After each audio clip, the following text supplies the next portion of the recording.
പ്രഭാത കാഹളത്തിലേക്ക് എല്ലാവർക്കും സ്വാഗതം. യേശുവിനോട് കൂടെ ഒരു നിമിഷം.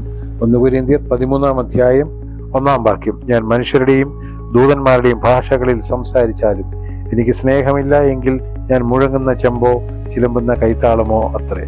പ്രിയമുള്ളവരെ, ദൈവത്തിൻ്റെ അടിസ്ഥാന സ്വഭാവമാണ് സ്നേഹം. ആ സ്നേഹം നിറഞ്ഞ് ഒഴുകിയപ്പോഴാണ് തൻ്റെ ഏകജാതനായ പുത്രനെ നമ്മൾക്ക് വേണ്ടി നൽകിയത്. പ്രിയമുള്ളവരെ, നാം സുവിശേഷം പ്രസംഗിക്കുമ്പോൾ ദൈവമക്കളായിരിക്കുന്ന നമുക്ക് മറ്റുള്ളവരോട് ഇടപെടുമ്പോൾ, സംസാരിക്കുമ്പോൾ നമ്മുടെ ഉള്ളിൽ യഥാർത്ഥത്തിൽ ആ ദൈവസ്നേഹം നിറഞ്ഞ് ഒഴുകണം. അല്ലെങ്കിൽ നമ്മുടെ പ്രസംഗത്തിന് അർത്ഥമില്ല, നമ്മളുടെ ഒരു കാര്യത്തിലും ദൈവം പ്രസാദിക്കുകയുമില്ല. അതുകൊണ്ട് മനുഷ്യരുടെ ഭാഷയിൽ നാം സംസാരിച്ചാലും ദൂതന്മാരുടെ ഭാഷയിൽ സംസാരിച്ചാലും സ്നേഹമില്ലാത്ത പ്രസംഗം ആർക്കും മനസാന്തരം ഉണ്ടാക്കുന്നില്ല. സ്നേഹമില്ലാത്ത സംസാരം ആരെയും സന്തോഷിപ്പിക്കുന്നില്ല. നിങ്ങളുടേത് സ്നേഹം നിറഞ്ഞതാകട്ടെ.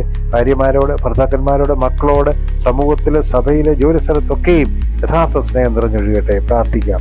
പ്രിയ കർത്താവേ, സ്നേഹം നിറഞ്ഞൊഴുകുവാൻ ഞങ്ങളുടെ ഓരോ പ്രവൃത്തിയിലും സ്നേഹം നിറഞ്ഞൊഴുകാൻ സഹായിക്കണമേ. യേശുവിൻ നാമത്തിൽ തന്നെ, ആമേൻ. God bless you. സ്നേഹത്താൽ നിങ്ങൾ നിറയട്ടെ. നമുക്ക് എല്ലാവർക്കും ആ സ്നേഹത്തിൽ നിറയാം. God bless you. വീണ്ടും നമുക്ക് കൂടി വരാം. തിരുരക്തം നമുക്ക് കോട്ടയായിരിക്കട്ടെ.